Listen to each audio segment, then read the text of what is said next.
this is what I love about the strat. Whereas, or when it comes to multi-time frame analysis and why we swing when it comes to, wow, Apple is just breaking new highs. This is beautiful. But when it comes to swings, right, or when it comes to the strat, the exit or the target for one actionable signal can be the entry for another, right? So if I were to show you this, if I were to go to, what chart was that? DAL. Okay, so if I were to go to DAL, and if I were to go to the 3-day, right? Or it's 4-day. So 4-day, 2-2 rev off the 4-day. Where's your target based off the 4-day chart?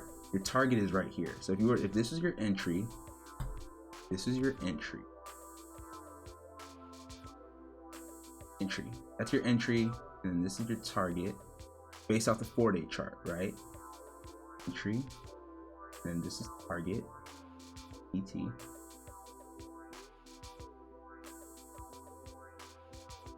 Okay. Entry and then price target. You will see how, according to the strat, this target on the 4-day happens to be the entry for an actionable signal on a higher time frame. So when I talk about, think of the strat as being like math, right? Adding the actionable signals together. When you take the 4-day, right? When the 4-day trigger gets to its target, what does that make the higher time frame look like? Go to the 6-day. What happens? All right, let's get started. 5-day. 5-day, right? 5-day, it's also the same thing. 2-2 rev off the 2-2 rev, and then your target is right there. So it's the 6-day. Okay, there it is. So when DAL gets to the target of $34.14, what does that make the higher time frame do? The target of $34.14 triggers the 2-2 rev on the 6-day. And now that you've triggered the 2-2 rev on the 6-day, what is the 6-day's target? The 6-day's target is now extended from 34.14. It is now here. So you went from getting an entry, and this is why we say multi-timeframe analysis and swinging and adding onto trades, right? Is what the actionable signal, or what the entry is for one time frame, can actually be the entry for another time frame. The 2-2 rev off the 4-day, which was off of $33.42, and your exit or target is at $34.14. That is now the entry for the 6-day time frame, which is a 2-2 rev at $34.02, and you will get the target for that is at $36.49. So do you see how the 2-2 rev for the 4-day led into the 2-2 rev into the 6-day? And that's what we mean by adding those actionable signals together, because that's how you get those greater moves, and that's how you get NVIDIA running for the entire quarter. Because NVIDIA, all it's been doing is that one actionable signal has been triggering another actionable signal on a higher time frame, which then triggers another actionable signal on a higher time frame, and it just leads to a cascade domino effect, or trigger machine gun that we like to call it. But this is just one of those examples where the time frame that you're taking, and that's why we say take a look at the top-down approach, right? If you look at things in the top-down approach, you'll see like, oh, okay, we're about to trigger the 3-month. If we're about to trigger the 3-month, then let me look down. Oh, the 2-week chart is the actionable signal as well. The 2-1-2 on the 2-week is about to trigger into the 3-month, right? And then once you trigger the 3-month, then you have a new set of targets because you just triggered the 3-month. And so that's how you're able to capitalize on these plays, because one actionable signal is triggering another one on a higher time frame, and then it just leads to a bigger move. Obviously, you have like price targets in between, you have gaps in between, right? You know a TTO exists somewhere, so that's why you have to look at those areas in between where that TTO will possibly come. But it was just an example I was just looking at, because I was just noticing DAL, and just like, oh, this is what what we mean by an actionable signal into an actionable signal. A higher time. Yeah, that makes sense. So, going off of that, sorry. I had a question around DAL, like on the 6-day. Then, as far as like where you're reassessing your risk, are you doing like a 6-day close below the 50% or great question. So your risk has to change. So this is how I think of it. I don't know, but my risk changes when actionable signals get triggered, but you still have to make sure that you have that time for it, right? So and that's why it's like you have to think about the play prior. So you have to think about it like, oh, okay, DAL has a chance to trigger the month. So because it has a chance to trigger the month, let me get that extra time because it has a chance to trigger the month, right? So because DAL now triggered the 6-day, I do think of it like, okay, now I am a 6-day participant, and now I am moving my stop loss to be 50% of the previous 6-day instead of 50% of the previous 4-day. But you have to have time for that to make sure, because now you're moving your price target. You went from my price target is 34.14 to now my price target is 36.49.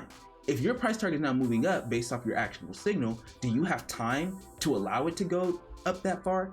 And if so, then you can have that widened stop loss. If you don't have that time, because obviously we're going against time as price goes up. So it's like as DAL it's going up, you want to make sure it's going up relatively fast to where the theta is not affecting your contract, to where once that TTO does occur for DAL, you're not like, oh snap, I only have 1 week left in the contract and now you're screwed because now you're entering the TTO part of DAL and you only had 1 week left. But if you had like a month left, you're like, okay, I can take that risk because I still have that extra time. But you had to calculate it before you took that trade, if that makes sense. Gotcha, yeah, that makes sense. Thanks. Of course, great question. Yeah, I was gonna ask, so if you so you take the 4-day trigger and it triggers on the like the second day of the 4-day candle. Okay. So you're in. You know, let's just numbers say, you triggers 35, your price target is 37. And then it takes 2 days to get to 37. Okay.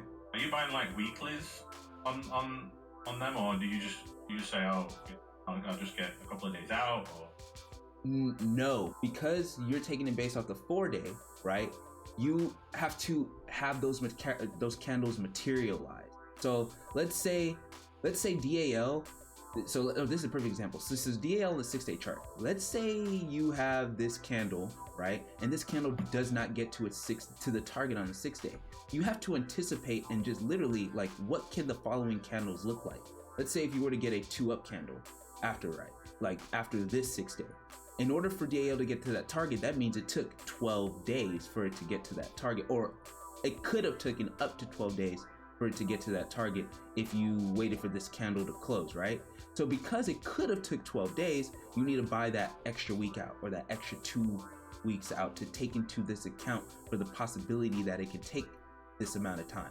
Let's say DAL goes, this current candle gets extended all the way here because the 6-day chart just opened, and we open inside for the next 6-day, right? Let's say the next 6 days inside. So we're like right here.